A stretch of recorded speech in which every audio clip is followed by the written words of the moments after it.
Hi friend, veg pulao करताना कुठल्या tips आणि ट्रिक्स वापरायच्या जेणेकरून आपला व्हेज पुलाव टेस्टी होईल, दाणा मोकळा होईल, पांढरा शुभ्रसुद्धा होईल. पहिली टिप, तांदूळ वापरताना नेहमी ज्या तांदूळाचा भात नरम होईल परंतु मोकळा होईल असा तांदूळ घ्यावा.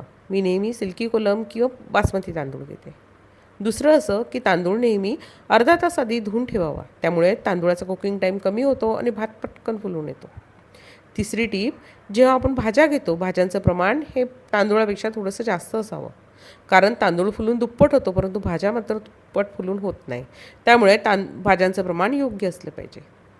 पुढची टीप, आपण जेव्हा पुलावला पाणी घालतो तेव्हा ते गरम उकळतं पाणी असावं, जेणेकरून काय होतं की पुलाव पटकन शिजून येतो.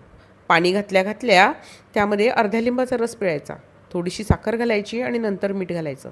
त्याने तांदूळ छान फुलून येतो, चवही छान येते आणि भात मोकळाही होतो. पुढची टीप, साधासारखा पुलाव खुरायचा नाही, नाहीतर तो व्यवस्थित शिजतसुद्धा नाही.